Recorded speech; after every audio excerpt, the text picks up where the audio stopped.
Welcome back, guys, to another video. Today we are going to actually go to the back. That sounds weird, but we're going to the back. And we're going to show you guys how we wire up the power side of our XBT remotes. This also applies for any of the in-house remotes that we make and the Diode Dynamics Bluetooth remote. Today we're using the Morimoto XBT remote, but like I said, this applies for all the remotes that we use here. So let's go to the back. Jason's going to walk us through how he does this. He's our tech that does all of the Bluetooth remote wiring for us. So let's go back there and take a peek.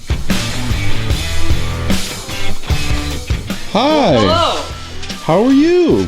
Okay, so basically what we're doing is we are adding a secondary ground and extending the power harness on these XBTs just for ease of install later. So step one, you got a wire fish or specific wiring tools to just kind of help get another wire in here.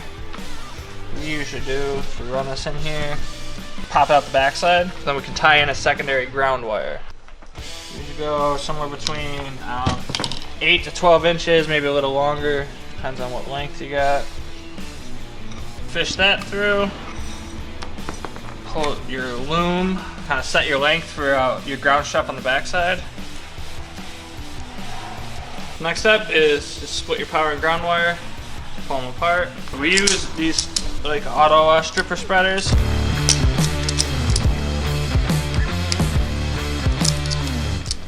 So you can just tie your ground wires together.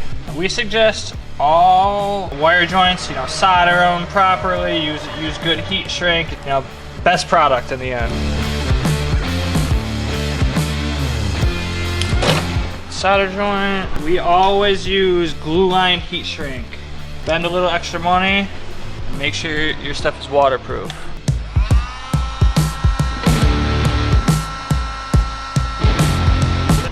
Go through, take your tape back off, and you can pull your loom back up, and now you have a ground strap down here for any of your driver components that need a ground that you can tie right into nice and easily. We always like to run with these XBTs, we always like to run nice fuses in them just in case. You never know what could happen down the road.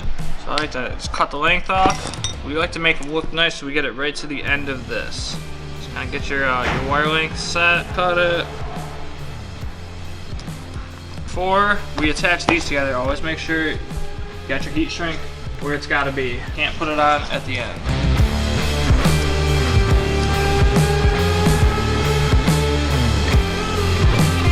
Pull your ground wire over and just kind of fold it there.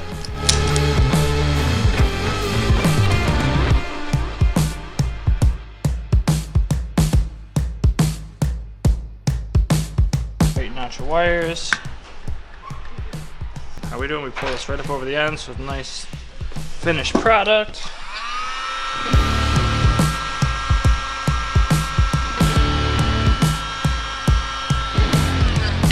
So next up, usually what we like to do, get these wires, kind of cut them nice and even. And heat shrink both sides.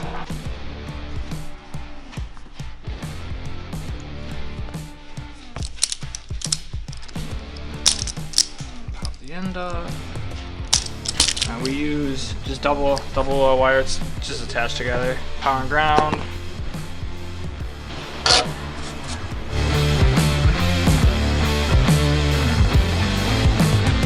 Loom the wires at the end, just nice professional look.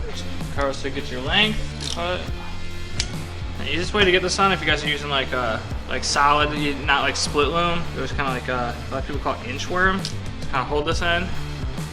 Push it, so that's it, and then you let it go. Just let it kind of inch itself down. It's a very easy motion to do. Once you get to the end, just slide it down. A little bit more heat shrink.